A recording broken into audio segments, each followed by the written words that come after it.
মানে বন্ধুসকল আজি এটা আপোনালোকক সৰু উদাহৰণ সহকাৰে বুজাই দি আছোঁ আজিকালি প্ৰেম ভাল পোৱাটো কেনেকুৱা হৈছে। ব'লক আমি ভিডিঅ'টো আৰম্ভ কৰোঁ। প্ৰথম আৰম্ভতে মই কৈছোঁ যেনেকৈ ৰঙা গোলাপ যি আছে, এই ৰঙা গোলাপৰ যি গাছত যি ফুলটো যি ফুলি থাকে, ফুলটো প্ৰথম ফুলতে কি ধুনীয়া লাগে বা বিৰাট ভাল লাগে না। সেই লাহে লাহে যেতিয়া সেই ফুলটো সেই একেটা ফুল যে ৰ'দৰ তাপত মৰহি যায় এদিন তলত সৰি পৰিব, সেই ফুলৰ প্ৰতি গুৰুত্ব নাই। আগতে যদি নতুনতে আছিল তেতিয়া সেই ফুলটোৰ প্ৰতি বহুত গুৰুত্ব আছিল, মানুহে ভাল পাইছিল, সেই ফুলটোক লৈ ছিংবা যোৱা আছিল, মানা কৰিলেও ছিংবা যোৱা আছিল। মানে যেতিয়া সেই একেটা ফুলে মানে যেতিয়া সৰি মানে তলত পৰি যাব, মানে গাছডালৰ তলত পৰি যাব, সেই যাৰ পাছত সেই ফুলটোৱে মানে বান্ধিৰে ফেলাৰ পাছত ডাষ্টবিনত ফেলাৰ দৰে বেলেগ উপায় নাই। মানে আজিৰ প্ৰেম ভালপোৱাটো সেই একেই হৈছে।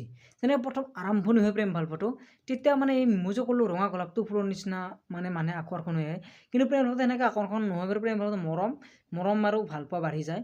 এই মৰমবিলাক প্ৰথমতে বহুত ভালে থাকে বা মৰমবিলাক বহুত মানে ভালকৈ থাকে যেতিয়া প্ৰথম আৰম্ভণি হয়। যে ইমান মৰম জানি মিছ কৰিব অলপ মিছ কৰিলে, শুন আজি তোমাক বহুত মিছ কৰিলোঁ, শুন আজি তোমাক বহুত মিছ কৰিলোঁ, তোমাক বহুত মনত পৰিছে, মানে সেনেকৈ থাকে। যেতিয়া একেটা প্ৰেমে এই মই যে কৈছিলোঁ মৰহি যোৱা ফুলটো ৰ'দৰ তাপত মৰহি যায় যে সৰি পৰা সেই ফুলটোৰ মূল্য নহয় যে, কিন্তু প্ৰেমটো মৰহি নাযায় বাৰু। সেই একেটা প্ৰেমে মানে লাহে লাহে যেতিয়া পুৰণা হৈ যাই থাকোঁ লাষ্টত সেই যিটো সম্পৰ্ক একদম পুৰণা হৈয়ে যাব না, গুৰুত্ব নাই। যেনেকৈ মৌৰা ফুলৰ প্ৰতি গুৰুত্ব নাছিল, এই সেনেকৈ প্ৰেম ভালপোৱাটো গুৰুত্ব নহয়। মানে ল'ৰাজনে ফোন মাৰিলেও ছোৱালীজনৰ মোৰ টাইম নাই, ছোৱালীজনে ফোন মাৰিলেও ল'ৰাজনৰ মোৰ টাইম নাই। নমস্কাৰ বন্ধুসকল, কথাখিনি সত্য নে অসত্য আপুনি মোক কমেণ্টত জনাব, আৰু যাৰ এনেকুৱা ঘটনা ঘটিছে সেইসকলে মোক নিশ্চয় কমেণ্টত জনাব বুলি আশা ৰাখি মোৰ আজি ভিডিঅ'টো সামৰণি মাৰিছোঁ। নমস্কাৰ, মই ৰিণ্টু দাস, আৰু মোৰ চেনেলটোৰ নাম আছে ৰিণ্টু অসম বুলি, মাৰিছোঁ মোৰ ইউটিউবত ৰিণ্টু অসম বুলি।